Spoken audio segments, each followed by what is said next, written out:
दोस्तों, आप सभी लोगों का हमारे इस YouTube चैनल पर स्वागत है।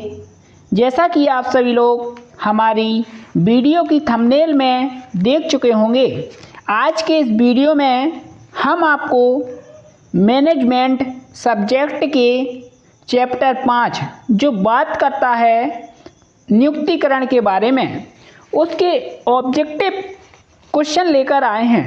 दोस्तों, आपने अगर अभी तक हमारे पहले के वीडियो नहीं देखे हैं तो देख लीजिए प्ले लिस्ट में जाकर, क्योंकि आने वाले समय में पटवारी का एग्ज़ाम है तो हमारे वीडियो से ही ऑब्जेक्टिव प्रश्न पूछे जाएंगे। एक भी ऑब्जेक्टिव प्रश्न इन वीडियो से बाहर नहीं जाएगा। अगर आपको मैनेजमेंट सब्जेक्ट की बुक चाहिए तो आपको फ्री में उपलब्ध करा दी जाएगी। पहला ऑब्जेक्टिव प्रश्न पूछा गया था, नियुक्तिकरण है ए ऑप्शन दीर्घकालिक प्रक्रिया, बी सतत प्रक्रिया, सी अल्पकालिक प्रक्रिया, डी दैनिक प्रक्रिया। जो नियुक्तिकरण है एक प्रकार की सतत प्रक्रिया है, इसलिए बी ऑप्शन सही है। इसके बाद दूसरा, नियुक्तिकरण एक कार्य है, ए शीर्ष स्तर समारोह, बी योजना समारोह, सी बजट समारोह, डी प्रबंधकीय कार्य। जो नियुक्तिकरण है वह एक प्रकार का प्रबंधकीय कार्य है, इसलिए डी ऑप्शन सही होगा। इसके बाद तीसरा, संभावित कर्मचारियों की खोज करने और उन्हें संगठन में नौकरियों के लिए आवेदन करने के लिए प्रेरित करने की प्रक्रिया दोस्तों क्या कहलाती है? भर्ती कहलाती है। क्योंकि आपने देखा होगा पटवारी की वैकेंसी निकली थी तो आपको मन से लगा हम उस वैकेंसी में आवेदन करेंगे, फिर उसका एग्ज़ाम देंगे तो आपको पटवारी की जॉब लग जाएगी। यह क्या है? एक भर्ती निकाली थी शिवराज सिंह चौहान में, इसलिए इसे हम भर्ती कहते हैं। बी ऑप्शन सही होगा। इसके बाद चौथा, निम्नलिखित में से कौन सा भर्ती का वायदी स्रोत नहीं है?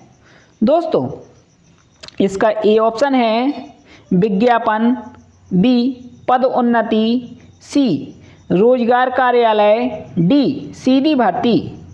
भर्ती का बाहरी स्रोत नहीं है। जो पद उन्नति है वह एक प्रकार का आंतरिक स्रोत है। भर्ती के दोस्तों दो स्रोत होते हैं, एक तो आंतरिक स्रोत और एक बाहरी स्रोत। आंतरिक स्रोत के अंतर्गत आता है पद उन्नति और स्थानांतरण, इसलिए इसका बी ऑप्शन होगा। इसके बाद पांचवा, निम्नलिखित में से कौन भर्ती का आंतरिक स्रोत नहीं है? यहाँ पर दोस्तों आंतरिक स्रोत की बात की गई है, इसलिए इसका जो ए ऑप्शन है स्थानांतरण बिल्कुल सही होगा। क्योंकि भर्ती के दो स्रोत होते हैं, एक तो आंतरिक, एक बाहरी स्रोत। आंतरिक स्रोत के अंतर्गत भी दो स्रोत आते हैं, एक तो पदोन्नति और दूसरा स्थानांतरण। इसे आप याद कर लीजिएगा, क्योंकि इस ऑब्जेक्टिव प्रश्न को तो पूछा ही जाएगा इस चैप्टर से। इसके बाद अगला पूछा गया छठवां, नियुक्तिकरण के महत्वपूर्ण पहलुओं में शामिल है। नियुक्तिकरण के महत्वपूर्ण पहलुओं में चयन को शामिल किया गया है, प्रशिक्षण, भर्ती, डी उपरोक्त सभी। इसलिए इसका डी ऑप्शन सही होगा। उपरोक्त सभी, चयन, भर्ती, प्रशिक्षण, यह तीनों नियुक्तिकरण की ही प्रक्रिया है। इसके बाद सातवां, नियुक्तिकरण पर व्यय किया गया धन है। नियुक्तिकरण पर व्यय किया गया धन होता है विनियोजन, इसलिए इसका सी ऑप्शन होगा। दोस्तों मानकर चलिए आपके पिताजी आपको पढ़ा रहे हैं, आपके ऊपर धन खर्च कर रहे हैं, किस लिए कि आपको नौकरी लग जाएगी तो आप उनका सहारा बनोगे बाद में, इसलिए इसका सी ऑप्शन है विनियोजन। इसके बाद 8वां कर्मचारी की भर्ती के स्रोत है। कर्मचारी के भर्ती के दोस्तों 2 स्रोत हमने आपको बताए थे, एक तो आंतरिक स्रोत और दूसरा बाहरी स्रोत। आंतरिक स्रोत के अंतर्गत भी 2 स्रोत होते हैं, एक तो पदोन्नति, दूसरा स्थानांतरण। इसके बाद 9वां नियुक्तिकरण उत्तरदायित्व है। ए निम्न प्रबंध का, बी माध्यम प्रबंध का, सी उच्च प्रबंध का, डी इनमें से सभी। जो डी ऑप्शन है बिल्कुल सही होगा। इसके बाद 10वां निम्न में से कौन सा नियुक्तिकरण का कार्य नहीं है। नियुक्तिकरण का कार्य इनमें से कौन सा नहीं है, चयन, इसलिए इसका जो सी ऑप्शन है बिल्कुल सही होगा। चयन नियुक्तिकरण का कार्य नहीं है। 11वां निम्नलिखित में से कौन से नियुक्तिकरण के तत्व नहीं हैं।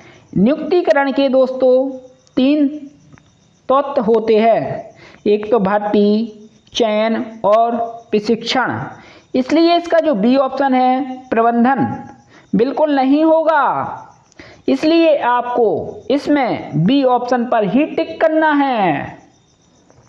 इसके बाद अगला पूछा गया 12वां नियुक्तिकरण का संबंध निम्न में से किससे है।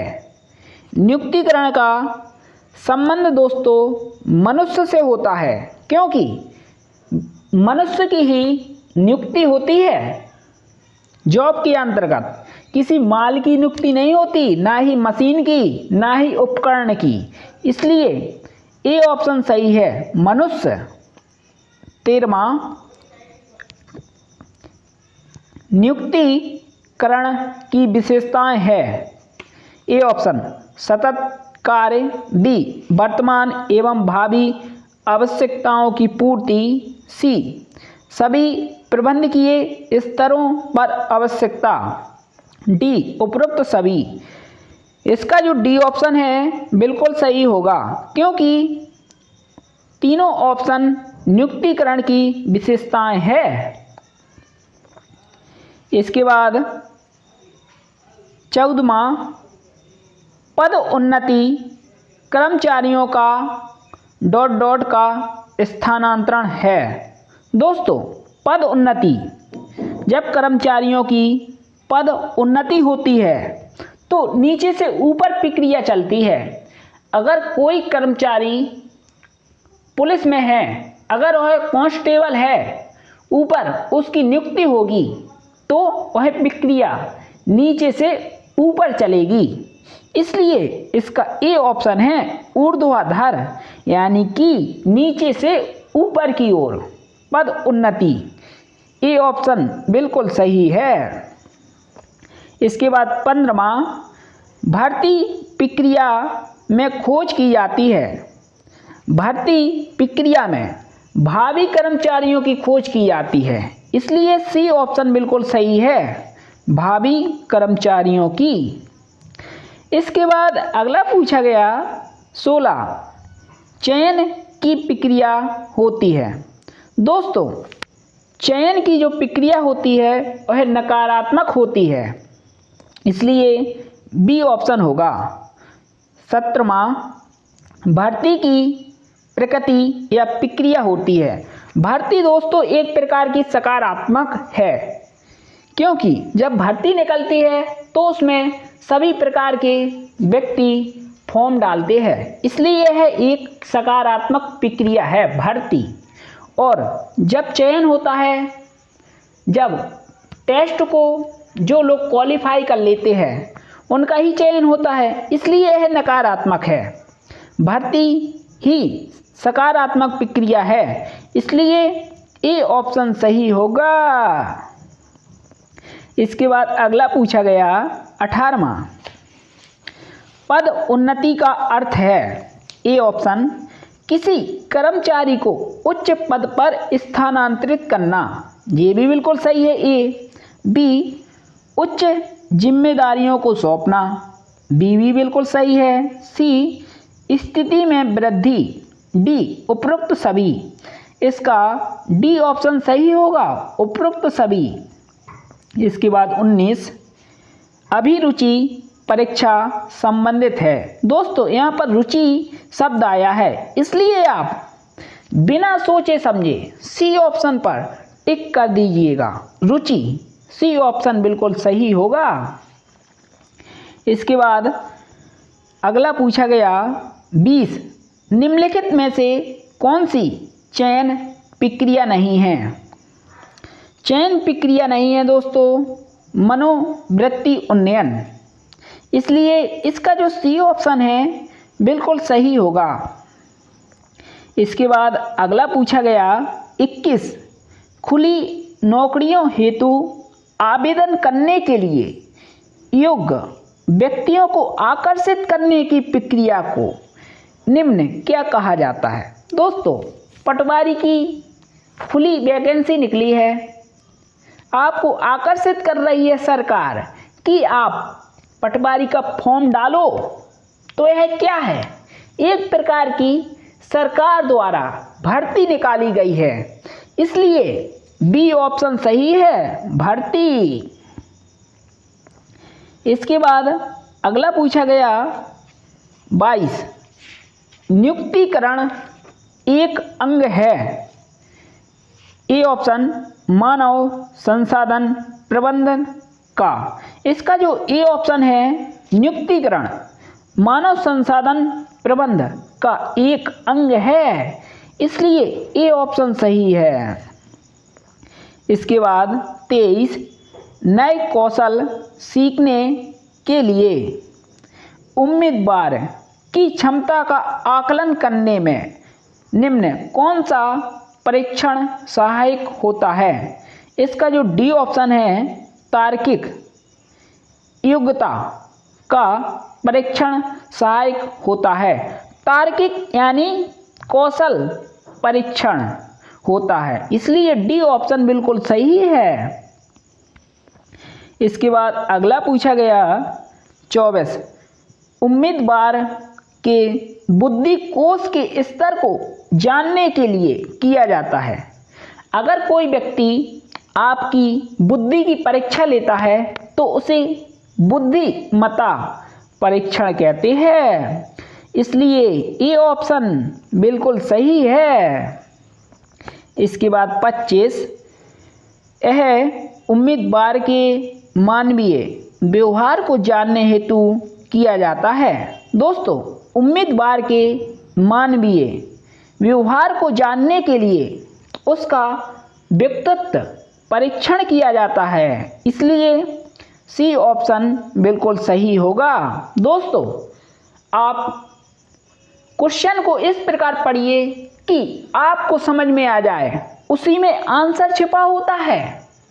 बहुत ही मन लगाकर उसको पढ़िए क्वेश्चन को, तो आपका ऑप्शन गलत नहीं होगा कभी।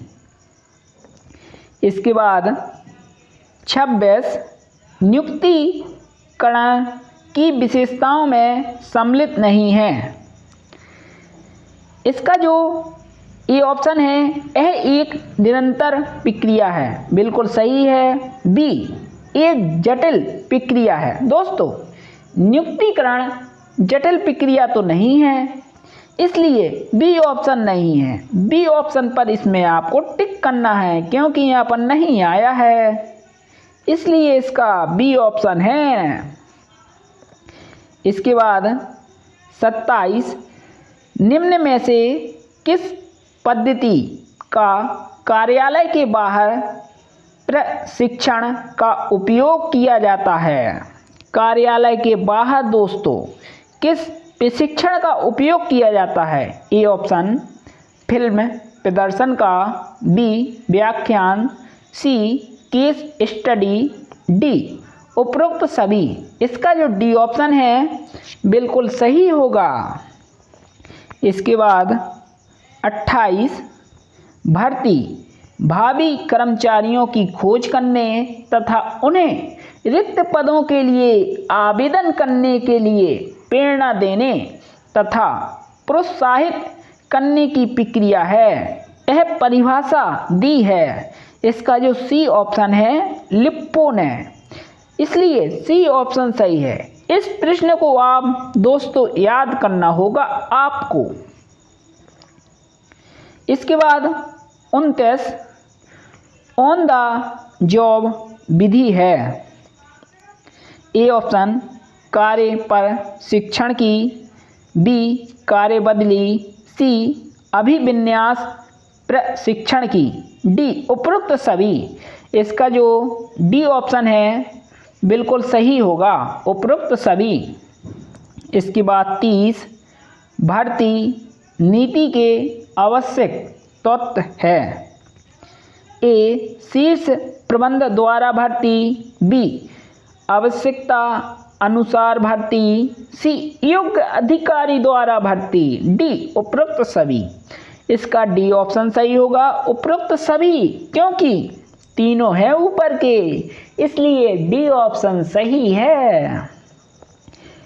इसके बाद अगला पूछा गया 31 स्थानांतरण भर्ती का स्रोत है। दोस्तों भर्ती के दो स्रोत होते हैं, एक तो आंतरिक और दूसरा बाह्य, यानी कि बाहरी स्रोत। स्थानांतरण दोस्तों आंतरिक स्रोत है, इसलिए बी ऑप्शन सही है। अगर यहाँ पर पद उन्नति होता तो पद उन्नति भी एक प्रकार का आंतरिक स्रोत है, बी ऑप्शन सही है। इसके बाद अगला 32 मानव संसाधन प्रबंध में लोगों के आयाम से संबंधित होता है। यह परिभाषा दी थी। यह परिभाषा दोस्तों टेरी ने दी थी, यानी कि सी ऑप्शन बिल्कुल सही है। इसके बाद 33 ऑफ द जॉब विधियों में सम्मिलित है। ए ऑप्शन प्रकोष्ठ प्रशिक्षण, बी वृत्त अध्ययन, सी विशिष्ट सम्मेलन, डी उपरोक्त सभी। इसका जो डी ऑप्शन है बिल्कुल सही होगा, उपरोक्त सभी। इसके बाद अगला 34 निम्न में से कौन सी भर्ती के आंतरिक स्रोतों से होने वाली हानि नहीं है? इसका जो ए ऑप्शन है प्रतिस्पर्धा का अभाव, ए ऑप्शन बिल्कुल सही है। इसके बाद अगला पूछा गया 35 रोजगार कार्यालय निम्न किस प्रकार की भर्ती का स्रोत है? रोजगार कार्यालय दोस्तों एक प्रकार की वाय भर्ती का स्रोत है। आंतरिक भर्ती के अंतर्गत दो स्रोत आते हैं, एक तो स्थानांतरण और दूसरा पद उन्नति। इसलिए इसका जो यहाँ पर पूछा गया है रोजगार कार्यालय, यह एक प्रकार का वाय स्रोत है, बी ऑप्शन बिल्कुल सही है। इसके बाद अगला पूछा गया 36 जब संस्था के अंदर कार्यरत कर्मचारियों में से ही विभिन्न पदों पर भर्ती की जाती है तो उसे क्या कहा जाता है? जब कार्यालय के अंदर ही विभिन्न पदों पर भर्ती की जाती है, अंदर दोस्तों यहाँ पर आप शब्द को पकड़ लीजिए शब्द, यानी कि अंदर, अंदर यानी कि आंतरिक स्रोत से भर्ती।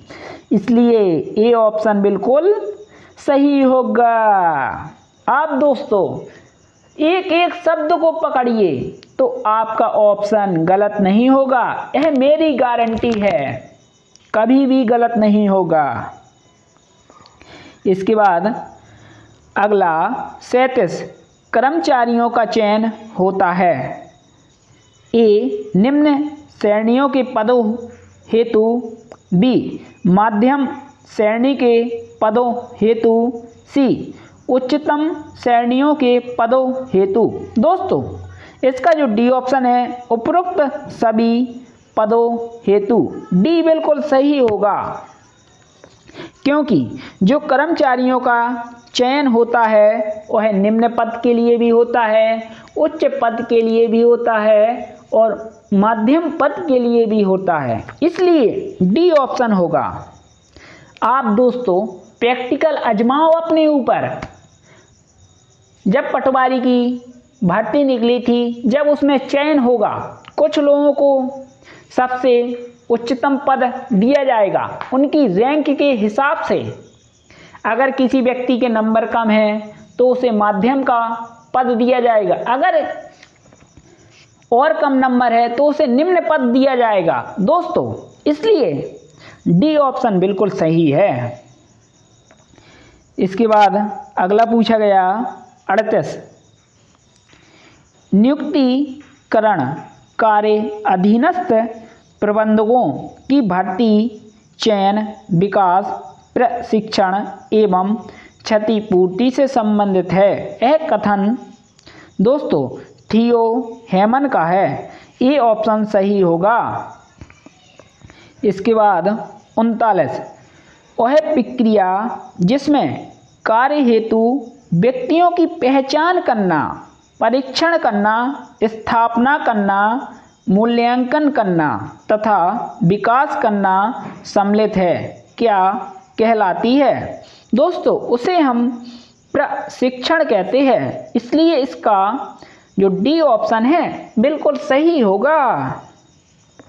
इसके बाद अगला पूछा गया 40 कार्य निष्पादन के मूल्यांकन का उद्देश्य क्या है? ए यह निर्धारित करना कि कर्मचारी चयनित पद पर ठीक से कार्य कर रहा है अथवा नहीं। बी यह निर्धारित करना कि कर्मचारी चयनित पद पर अपने कार्य की पूर्ति में कितना सफल है। सी यह मूल्यांकन करना कि उच्च अधिकारी अधीनस्थ कर्मचारी से कितना खुश है। डी उपरोक्त सभी। इसका जो डी ऑप्शन है उपरोक्त सभी, डी ऑप्शन सही है, क्योंकि ऊपर के तीनों हैं मूल्यांकन का उद्देश्य। दोस्तों इस प्रकार चैप्टर 5 से जो बात करता था नियुक्तिकरण के बारे में, उससे 40 ऑब्जेक्टिव प्रश्न ही बनते हैं। अगर आपको इस बुक की पीडीएफ चाहिए तो हम आपको डिस्क्रिप्शन बॉक्स में बुक की पीडीएफ की लिंक दे देंगे, या फिर आप हमारे व्हाट्सएप नंबर पर मैसेज कर सकते हो, तो हम आपको बुक बिल्कुल फ्री में उपलब्ध कराएंगे। आप अच्छे से अपनी तैयारी कीजिए, क्योंकि आपका लक्ष्य है पटवारी एग्जाम को फोड़ देना। दोस्तों सिलेक्शन नहीं, फोड़ देना। हाँ दोस्तों आपकी एक सीट पक्की, इतने मन लगाकर आप तैयारी कीजिए। दोस्तों अगर आप लोगों को मेरा यह वीडियो पसंद आया है तो मेरे इस वीडियो को लाइक करें, शेयर करें और सब्सक्राइब करें। दोस्तों धन्यवाद। जय हिंद, जय भारत, वंदे मातरम।